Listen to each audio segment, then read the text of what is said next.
Hello बच्चों, आज हम लोग करेंगे प्रश्नावली 1.2 के उदाहरण नंबर 1, 2, 3, 4, 5 जितने भी हैं 6 तक हैं। हम लोग करेंगे सारे सवाल और बारी बारी से समझने का प्रयास करेंगे। बहुत ही मज़ा आने वाला है आज, तो ध्यान से देखेंगे है क्या।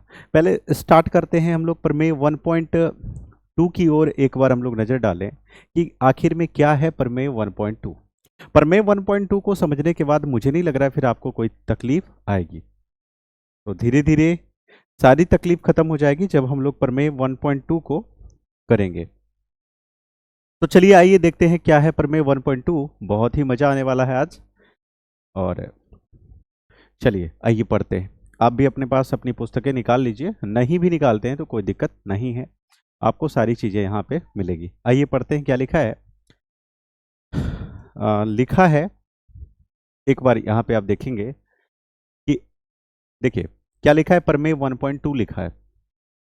प्रमेय 1.2 क्या है, इसके बाद इससे संबंधित जो सवाल होंगे वो सारे हम लोग करने वाले हैं। एक बार पढ़ते हैं लिखा क्या है।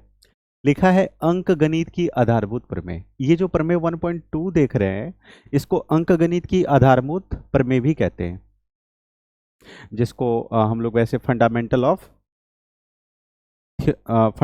थ्योरम ऑफ अर्थमेटिक जो भी बोलते हैं आप। प्रत्येक भाज्य संख्या को अभाज्य संख्याओं के एक गुणनफल के रूप में गुणनखंडित किया जाता है, यह व्यक्त किया जाता है, और यह गुणनखंड अभाज्य गुणनखंड के आने वाले क्रम के बिना अद्वितीय है। क्या आपको समझ में नहीं आया? मैं बताता हूं अपनी भाषा में। देखिए ये क्या कहा है कि कोई भी भाज्य संख्या है, भाज्य संख्या तो आपको पता है ही, भाज्य संख्या किसे कहते हैं, वैसी संख्या जो एक से, खुद से और अन्य संख्या से भी भाग लगती हो उसे भाज्य संख्या कहते हैं। आप किसी भी भाज्य संख्या को लीजिए और फिर उसका करिए गुणनखंड। जब आप उसका गुणनखंड करेंगे तो आप ये देखेंगे कि वो जो गुणनखंड वाली जो संख्या आई वह सिर्फ और सिर्फ अभाज्य संख्या ही आएगी, इसके अलावा और दूसरी कोई भी संख्या नहीं आएगी।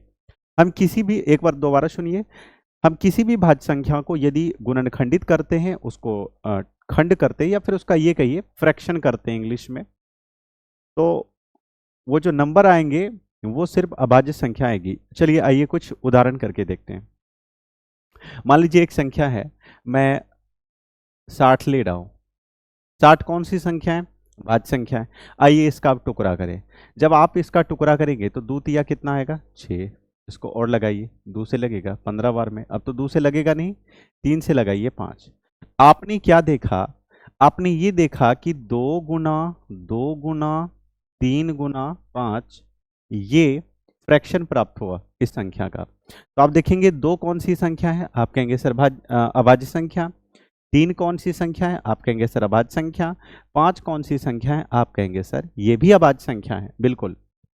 तो बच्चों आप कोई भी संख्या ले लीजिएगा, दुनिया की कोई भी भाज्य संख्या उठाइए, उसका करिए फ्रैक्शन, आप देखेंगे कि वो जो आएगा वो अभाज्य संख्या के रूप में आएगा। चलिए एक और लेके देखता हूं।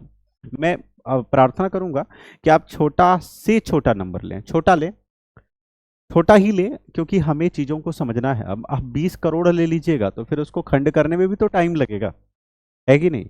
तो आप छोटा सा ही लीजिए। मैं फिर एक छोटा ले रहा हूं, मान लीजिए मैं एक 35 ले रहा हूं, एक संख्या है, आप कुछ भी ले लीजिए।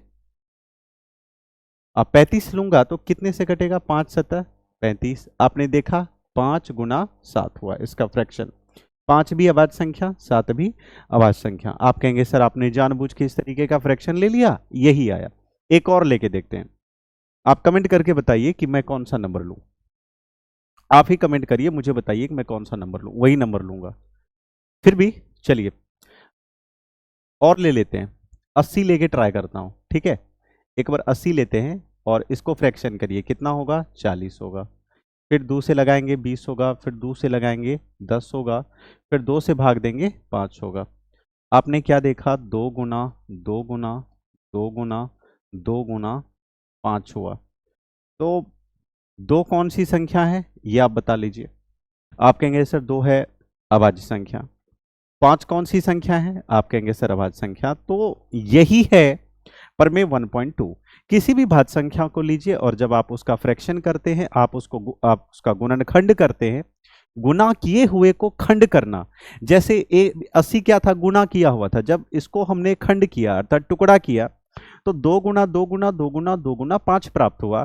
तो ये जो 2 था, 2 भी अभाज्य संख्या, 5 भी अभाज्य संख्या, अन्य और भी बच्चों आप जितनी भी संख्या लीजिएगा, मैं दावे के साथ कहूंगा और यह सत्य है, 110% यह सत्य है, तो वह अभाज्य संख्या ही आएगी। जब किसी भी भाज्य संख्या को आप उसका फ्रैक्शन करते हैं वो अभाज्य संख्या ही आएगी। ठीक है, हमेशा अभाज्य संख्या आएगी, ये मैं दावे के साथ कहता हूं। चाहे तो आप कुछ भी करके देख लीजिए, कुछ भी करिए, कैसे भी करिए, वो होगा अभाज्य संख्या। भाज्य संख्या नहीं आएगी, भाज्य संख्या का फ्रैक्शन करेंगे तो अभाज्य संख्याओं का एक जाल सा, अर्थात जैसा कि आप देख रहे हैं ये प्राप्त होगा।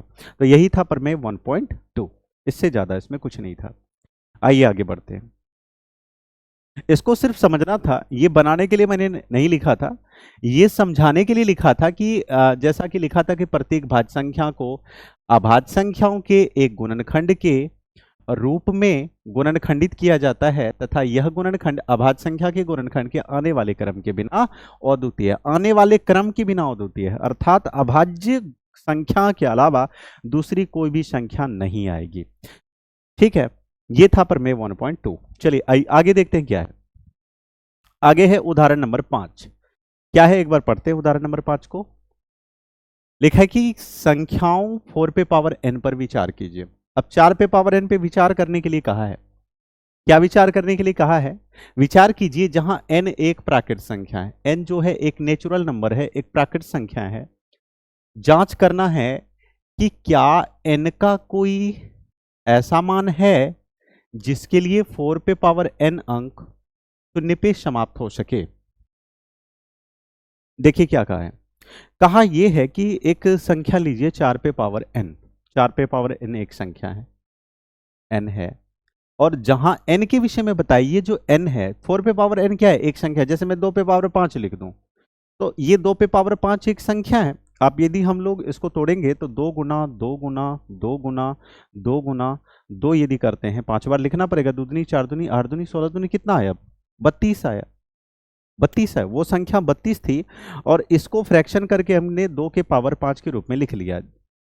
ठीक है, ऐसी ही ठीक इसी प्रकार ये 4 पे पावर n कोई संख्या है। 4 पे पावर n क्या है, कोई संख्या है। जैसा कि कहा है कि संख्याओं 4 पे पावर n पर विचार कीजिए। भाई क्या विचार करें, जहां n एक प्राकृतिक संख्या है, ठीक है, n एक नेचुरल नंबर है। प्राकृतिक संख्या किसे कहते हैं? आप नए हैं, मुझे पता है कि आप नए नए पढ़ रहे हैं, तो आपको बता दूं प्राकृतिक संख्या किसे कहते हैं। गिनती की संख्याओं को प्राकृतिक संख्या कहते हैं। गिनती की संख्या क्या है, 1 2 3 4 5 6 7 8 और 100 तक, ये गिनती की संख्या है और यही संख्या प्राकृतिक संख्या कहलाती है। बात करें पूर्ण संख्या तो 0 से शुरू होती है और फिर 1 2 3 4 5 100 तक जाती है, उसे पूर्ण संख्या कहते हैं। बात करें सम संख्या, वैसी संख्या जो 2 से भाग लग जाए उसे सम संख्या कहते हैं। लिख लीजिए आप, वैसी संख्या जो 2 से भाग ना लगे उसे विषम संख्या कहते हैं। भाज्य संख्या की बात करें, वैसी संख्या जो 1 से भी भाग लगे, खुद से भाग लगे और किसी अन्य संख्या से भी पूरा पूरा भाग लग जाए उसे भाज्य संख्या कहते हैं। अभाज्य संख्या, वैसी संख्या जो 1 से भाग लगे और खुद से ही भाग लगे उसे कहते हैं अभाज्य संख्या। इतनी चीजें तो आपको बनानी पड़ेगी जब आप अर्थमेटिक के अर्थात अंकगणित जब आप करना शुरू करते हैं, तो ये चीजें आपको आनी ही चाहिए, ये बहुत ज्यादा जरूरी है। आइए अब इस पे विचार करें। तो एक संख्या दिया हुआ है, ये संख्या है 4 पे पावर n और ये कहा है कि जहां n एक प्राकृतिक संख्या है। प्राकृतिक संख्या का मतलब क्या है, जहां आप ये कह सकते हैं जहां n चूंकि एक प्राकृतिक संख्या है तो आप n की जगह पे 1 ले सकते हैं, 2 ले सकते हैं, 3 इत्यादि, आपकी जो इच्छा है ले सकते हैं। मैं हमेशा रिकमेंड करूंगा, मेरे से यदि आप पूछते हैं कि सर क्या लेना चाहिए, मैं हमेशा यही कहूंगा मेरे प्यारे बच्चों, हमेशा छोटा से छोटा संख्या लेनी है। छोटी सी छोटी संख्या 1 लेना है या 2 लेना है, इससे आगे तो हमें जाना ही नहीं है। अपने को 1 लेना है या फिर 2 लेना है, इससे आगे मत जाइए। छोटी संख्या लीजिए, जल्दी मसला हल होगा, सवाल का सॉल्यूशन बहुत आसानी से जल्दी हो जाएगा। अब लिखा है जांच कीजिए कि क्या n कोई ऐसा मान है जिसके लिए 4 पे पावर n अंक शून्य पर समाप्त होगा। अब ये लेते हैं कि वैसी कुछ संख्या लिखते हैं मेरे प्यारे बच्चों जिसमें इकाई अंक 0 हो। जैसे शुरुआत करते हैं 10 से, 10 एक संख्या है जिसका इकाई अंक क्या है, 0 है।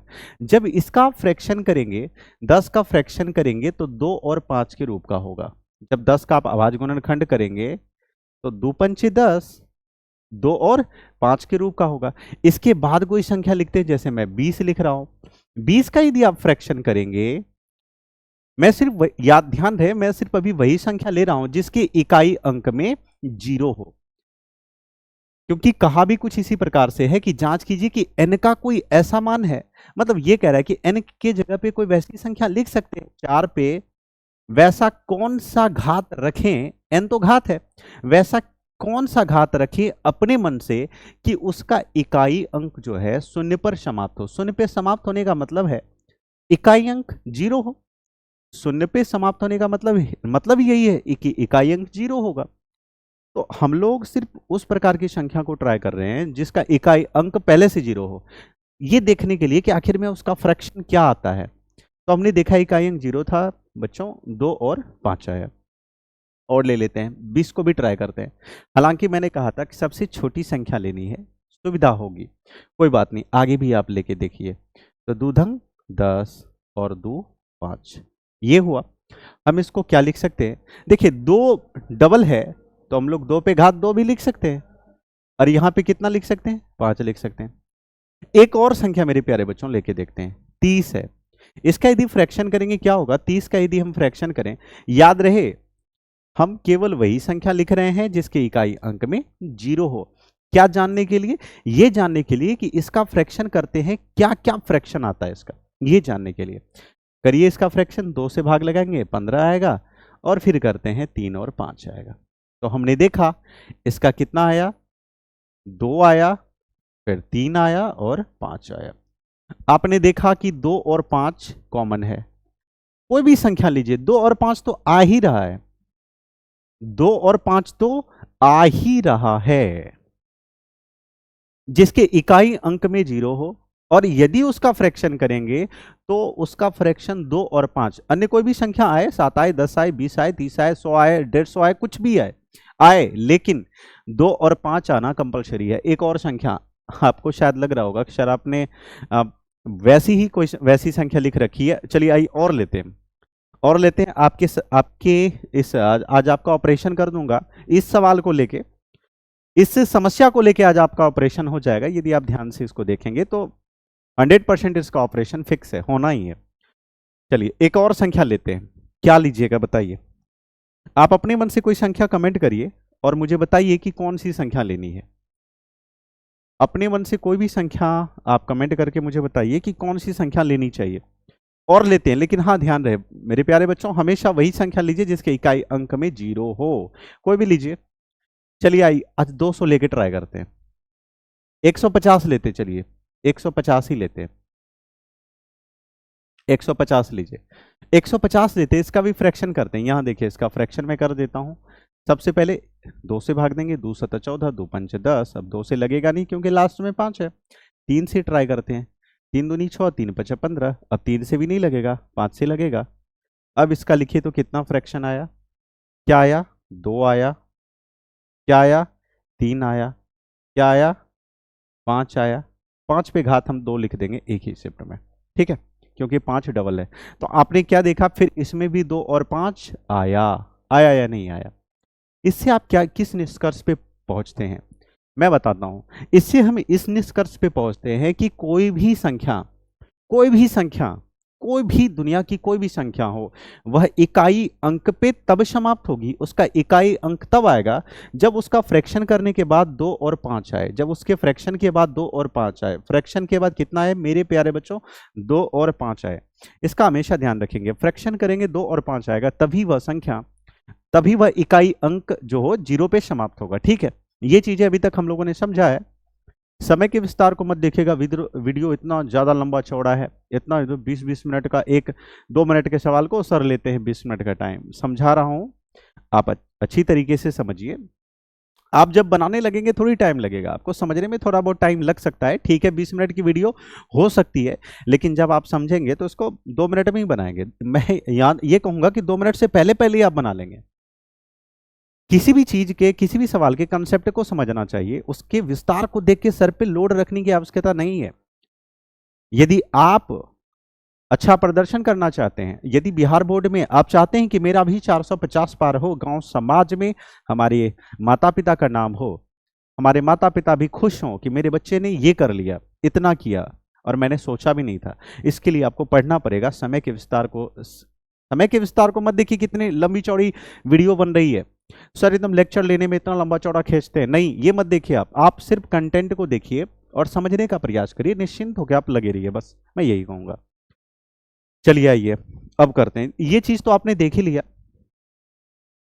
अब विचार करते हैं किस पे, अब विचार करते हैं 4 पे पावर n पे। अब इस पे विचार करिए, तो 4 पे पावर n है, ये भी तो कोई संख्या ही है। अब 4 का ही फ्रैक्शन कर लीजिए, 4 का ही फ्रैक्शन कर लीजिए। अच्छा मैंने आपको क्या कहा है, यहां पे आप ऐसे लिख लीजिए n बराबर, यहां पे लीजिए n बराबर 1 लेने पर, मैं हल शुरू कर रहा हूं, अब बस हल शुरू कर देंगे, लेकिन एक बार और कुछ 2 मिनट और टाइम लेता हूं। 4 का फ्रैक्शन करिए, 4 का फ्रैक्शन करेंगे क्या आया, 2 और 2 आया। तो 4 का सिर्फ तो 2 ही फ्रैक्शन है, 2 और 2 है। तो क्या इसके इस पे कुछ भी रखें, कोई भी संख्या रखें, 1 रखे 2 रखे, मैं तो वैसे पहले ही मैंने कहा है आप 1 ही रखिए या 2 रखिए, कुछ भी आप कोशिश करिए कि आप इसको 1 ही रखने का, छोटा संख्या रखिए, मैं बड़ा भी करके दिखा दूंगा अभी। तो 4 का जब हमने फ्रैक्शन किया तो कितना आया, 2 और 2 आया। क्या यह कभी भी इकाई अंक पे समाप्त होगा? आपका एक शब्दों में सीधा कमेंट आएगा सर नहीं, नहीं हो सकता। क्यों?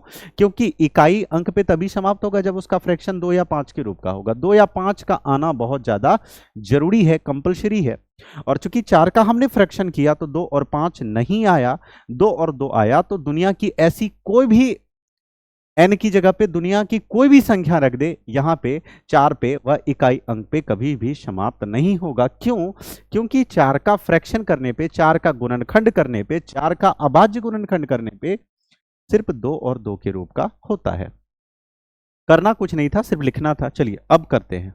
ये तो आपने समझाना था मेरे को, ये तो सिर्फ आपने समझना था और मुझे समझाना था। अब आइए सवाल को तोड़ते हैं और इसको फोड़ने का प्रयास करते हैं।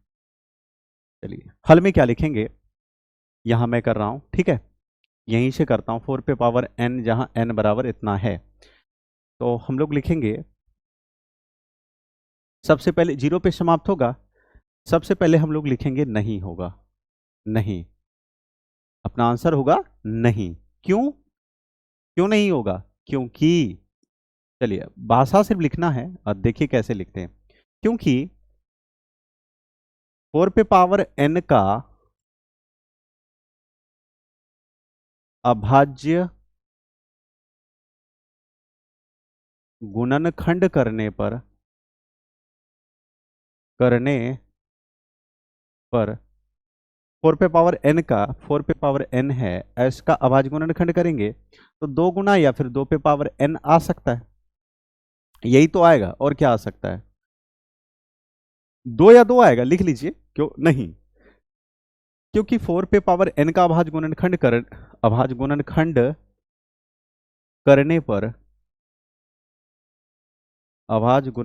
करने पर 2 गुना 2 आता है, आता है। जबकि जबकि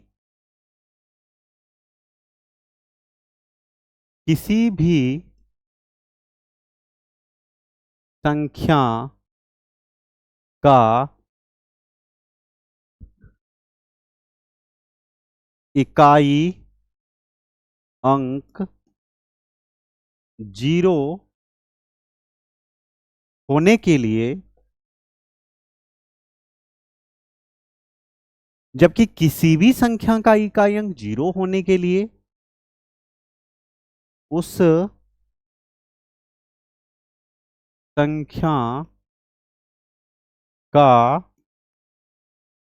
अभाज्य गुणनखंड, अभाज्य गुणनखंड 2 गुणा 5 के रूप का होना चाहिए। बस दैट्स ऑल। ये आप लिख लीजिए, बस आप इतना कर लीजिए। एक बार इसका स्क्रीनशॉट लीजिए या फिर आप इसको लिख लीजिए। एग्जाम्पल के तौर पे आप इसको लिख सकते हैं। एग्जाम्पल, वैसे ये समझने के लिए आप साइड में अपने कॉपी में ये भी लिख लें, ताकि आपको ये ध्यान रहे, भविष्य में कभी आप यदि कॉपी को देखते हैं तो आपको ये पता चले कि हाँ हमने ये ऐसे किया था। तो हम लोगों ने क्या लिखा? नहीं। नहीं पूछा था कि जांच कीजिए कि क्या n का कोई ऐसा मान है जिसके लिए 4 पे पावर n अंक शून्य पर समाप्त होता है, अर्थात उसका इकाई अंक 0 होता है। हमने एक ही शब्द में कह दिया नहीं। नहीं, नहीं हो सकता। क्यों? क्योंकि 4 पे पावर n, ये थोड़ा सा मैं यहां से हटा देता हूं, देखने में अजीब सा लग रहा है। यहाँ पे 4 पे पावर n का अभाज्य गुणनखंड करने पर 2 गुणा 2 के रूप का आता है, 2 गुणा 2 आता है, जबकि किसी भी संख्या का इकाई अंक 0 होने के लिए उस संख्या का अभाज्य गुणनखंड 2 गुणा 5 के रूप का होना चाहिए। इसीलिए नहीं है। बस ये बच्चों अपने को लिखना था। आइए करते हैं अगला सवाल। अब ये करके देखते हैं। बहुत ही प्यारा, बहुत ही मजेदार। क्या लिखा है ये बताइए। देखिए क्या लिखा है। लिखा है कि संख्याओं 6 और 20 के अभाज्य गुणनखंड विधि से, किस विधि से? अभाज्य गुणनखंड विधि। अभी तक जो हम लोग कर रहे हैं ये अभाज्य गुणनखंड विधि कर रहे हैं। अभाज्य गुणनखंड विधि से हम लोग कर रहे हैं। तो लिखा है कि 6 और 20 के अभाज्य गुणनखंड विधि से HCF निकालें, एलसीएम ज्ञात करें। अभाज्य गुणनखंड विधि से, ठीक है। आइए करते हैं, अभाज्य गुणनखंड करते हैं। मैं थोड़ा सा यहां कर देता हूं आपके समझने के लिए। हल तो हम लोग उधर ही करेंगे। 6 का अभाज्य गुणनखंड करिए तो कितना आएगा? 2 और 3 आएगा, ठीक। अब 20 का अभाज्य गुणनखंड करिए, कितना आता है? तो 2 10 और 2 से भाग देंगे, कितना आएगा? 5 आएगा। यही तो आना है। अब हम लोग लिखते हैं यहाँ पे 6 का अभाज्य गुणनखंड, यहाँ आप हल कर लीजिए, ऐसे हल लिख लीजिए। 6 का हम लोगों ने फ्रैक्शन किया तो कितना आया? 2 गुना 3 आया। और 20 का हम लोगों ने फ्रैक्शन किया तो कितना आया? 2 गुना 5 आया। यही आया। अब हम लोग लिखेंगे HCF। सबसे पहले HCF निकालेंगे, जिसको हिंदी में हम लोग कहते हैं मौसौ। HCF कितना आएगा? HCF देखिए, अब यहां पे भी समझिए, HCF वही होगा जो दोनों में कॉमन हो। दोनों में कौन कॉमन है?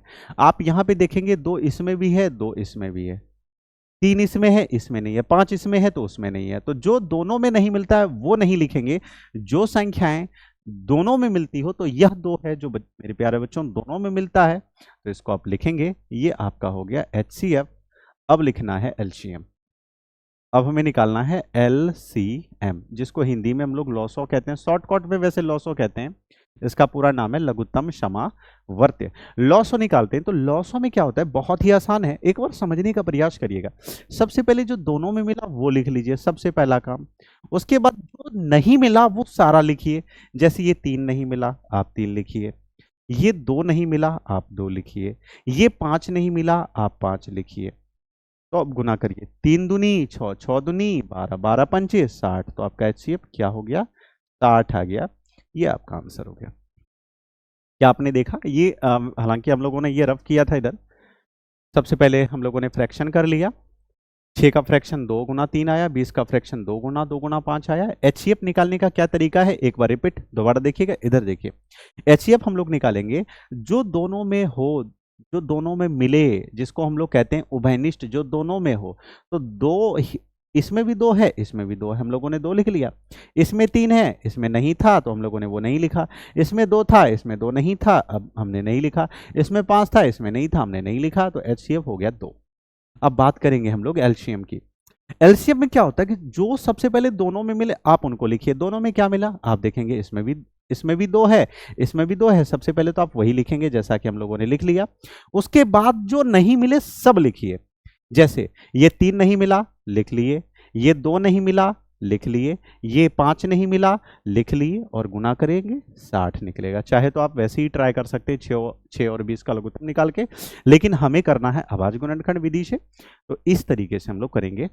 ठीक है, आशा है आपको समझ में आया होगा। आइए अब अगला सवाल करते हैं। ये है अगला सवाल। एक बार इस सवाल को देखिए, आप खुद पढ़िए और मुझे बताइए क्या ये सवाल आपसे बन जाएगा। देखिए क्या है, फिर 7वें नंबर उदाहरण में कहा है कि अभाज्य गुणनखंड विधि द्वारा 96 और 404 का HCF ज्ञात कीजिए और फिर LCM ज्ञात करिए। फिर वही कहा है, एक बार साइड पे मैं इसका कर देता हूं। देखो 96 को हम लोग पहले लगाएंगे, इस 2 से लगाएंगे, 2 चौके 8, 2 8 16, फिर लगाएंगे 2 से, 2 दूनी 4 और 2 चौके 8, फिर लगाएंगे 2 से, 2 1 2, 2 दूनी 4, फिर लगाएंगे 2 छक्की 12, फिर लगाएंगे 2 तिया 6। अब गुना करेंगे 2 दूनी 4 दूनी 8 दूनी 16 दूनी 32 तिया 96, ये हो गया। अब उसके बाद हम लोग 404 का कर लेते हैं। 404 का फ्रैक्शन 2 से कराइए, 2 दूनी 4, 0 2 दूनी 4, फिर कराइए 2 से, 2 1 2 0 और ये 1। अब 101 किसी से नहीं घटेगा, ये हम लोगों ने लिख लिया।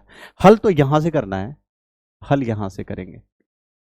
तो हम लोग सबसे पहले लिख लेंगे 96 का फ्रैक्शन किया, कितना निकला, अभाज्य गुणनखंड किया तो 2 गुना 2 गुना 2 गुना 2 गुना 2 गुना, कितना 2 है, तो आप देखेंगे 5 2 है। ठीक है, लिख लीजिए 2 गुना 2 गुना 2 गुना 2 गुना 2, और उसके बाद क्या है 3 3 लिख लीजिए, 1 2 3 4 5 3, और उसके बाद हमें लिखना है 404 का। तो 404 का हम लोगों ने फ्रैक्शन किया, कितना निकला, तो आप कहेंगे सर 2 निकला, 2 निकला और फिर 101 निकला। अब हमें लिखना है इसका HCF। तो HCF निकालने के लिए क्या करेंगे, HCF अभी कुछ देर पहले आपको बताया था, जो दोनों में मिले वही लिखना है। जैसे देखिए इसमें भी 2 है, इसमें भी 2 है, दोनों में 2 है, 1 2 लिखिए। यहां पे देखिए दोनों में 2 है, ठीक, 1 2 लिखिए। और कोई मिल रहा है, अब देखिए इसमें है नहीं, सॉरी यहाँ 104 नहीं होगा, 101 होगा, 101 होना था यहाँ पे। ठीक है, अब कोई मिल रहा है, इसमें 2 है, इसमें नहीं, इसमें 2 है, इसमें नहीं, इसमें 2 है, इसमें नहीं, इसमें 3 है, इसमें नहीं, तो बस इतना ही होगा। हम लोग लिखेंगे HCF जो निकला वो 4 निकला, वो 4 अपना क्या हो गया HCF। अब हम लोग निकालेंगे LCM। LCM कितना निकलेगा, अब LCM के लिए हम क्या रूल है, सबसे पहले जो दोनों में मिले वो लिखिए। दोनों में क्या, इसमें भी 2 है, इसमें भी 2 है, लिख लीजिए, इसमें भी 2 है, इसमें भी 2 है, लिख लीजिए। अब क्या नियम है, जो नहीं मिले वो सारा लिखिए, ये नहीं मिला, ये नहीं मिला, ये नहीं मिला, ये नहीं मिला, सारा लिख लीजिए। 2 गुना 2 गुना 2 गुना 3, और नीचे क्या नहीं मिला, 101 नहीं मिला, आप ये भी लिखिए। अब बस गुणा कर लीजिए, गुणा करिए, 2 दूनी 4, 4 दूनी 8, 8 दूनी 16, 16 दूनी 32, 32 दिया 96, और 96 गुना 101 आप जब करेंगे, इसको आप यदि आप गुना करेंगे 96 गुना 101 करेंगे तो 96 का 96 0 1, इसको आप गुना करके देखेंगे तो 96 96 ही आएगा। इसको आप गुना करके देखेंगे कितना आएगा, 96 और 96 यही आएगा, चाहे बेशक इसको आप गुना करके देख लीजिएगा। तो ये था अपना ये HCF। क्या क्या बच्चों समझ में आया आपको, क्या ये अच्छी तरीके से आपको समझ में आ गया। आइए अब फिर अगले सवाल की ओर बढ़े। अगला उदाहरण देखिए क्या कहता है। तो ये तो हमने देख ही लिया, अभाज्य गुणनखंड विधि से 96 और 404 का हम लोगों ने महत्तम भी निकाल लिया और लघुत्तम भी निकाल लिया। बच्चों ऐसे ही निकालना है, यही प्रोसेस अपनाना है। अभाज्य गुणनखंड विधि कहे तो अभाज्य गुणनखंड से बनाना है, यूक्लिड विभाजन एल्गोरिथम से कहे तो यूक्लिड विभाजन एल्गोरिथम से बनाना है। जो विधि कहे वही बनाइए। पहले हम लोग यूक्लिड विभाजन एल्गोरिथम कर चुके हैं, अब हम लोग अभाज्य गुणनखंड करने जा रहे हैं। तो आपको जो जिस विधि से बनाने के लिए कहा जाए आप केवल और केवल उसी विधि का प्रयोग करेंगे, अपने हिसाब से मनमाना आचरण नहीं करेंगे। आइए आगे बढ़ते हैं। एक अंतिम उदाहरण है, एक बार देखते हैं। ये 3 अंक का है कि संख्या 6 72 120 का अभाज्य गुणनखंड विधि द्वारा HCF ज्ञात करें और LCM ज्ञात करें। अब 3 अंकों की संख्या आएगी, कोई बात नहीं है, 3 अंकों की है तो देखिए 6 का अलग से फ्रैक्शन करिए, अर्थात अभाज्य गुणनखंड इतना हो गया। फिर यहां पे हम लोग 72 का कर लेंगे, 72 का कितना हो गया 2 से 36, इसको 2 से कटाइएगा 18 बार में, फिर इसको 2 से लीजिए 2 नमा 18, फिर ये 3 से कटेगा 3 तिया 9। अब इसको 120 को लीजिए, 2 से काटिए 2 छकी 12, इसको 2 से काटिए 2 तिया 6, इसको 2 से करिए 15 और इसको 2 से 3 से करिए 5। ठीक है, 60 30 15 दूनी 30 3 5 15। अब सारा लिख लीजिए। अब यहाँ पे हम लोग हल करेंगे, इधर बिल्कुल सिस्टमेटिक लिखना है, कोई भी काटा पीटी नहीं करना है, सवाल जब करते रहना है, कोई भी काटकूट नहीं करना है, इस चीज का विशेष ध्यान रहे, काटकूट नहीं करना है। तो 6 के आगे हमें क्या लिखना है 2 गुणा 3 लिखना है। ठीक, फिर आया 72, तो 72 का क्या फ्रैक्शन है, 2 कितना है 1 2 3, 2 दूनी 4 दूनी 8 तिया 24 तिया 72, तो 2 3 है 2 गुना 2 गुना 2 गुना 3 गुना 3। ठीक है, अब लिखना है 120 का, 120 का क्या फ्रैक्शन आ रहा है देखिए एक बार, 120 का साइड में मैंने लिख दिया यहाँ पे, वैसे ये आप देख सकते हैं यहाँ पे 2 गुना 2 गुना 2 गुना 3 गुना 5। अब HCF का क्या रूल है, HCF का रूल है जो दोनों में मिले सबसे पहले आप उसको लिखिए, तीनों में, सॉरी तीनों में, यहाँ 3 संख्या है, देखिए इसमें भी 2 है, इसमें भी 2 है, इसमें भी 2 है ना, तीनों में 2, आप इसको लिख लीजिए, तीनों में 2 है 1 2 लिखिए। और कोई कॉमन हो रहा है, देखिए इसमें भी 3 है, इसमें भी 3 है, इसमें भी 3 है, ध्यान दीजिएगा, इसमें यहाँ भी 3 है, यहाँ भी 3 है, यहाँ भी 3 है, तीनों में 3 है, तो हम लोग लिखेंगे एक और 3।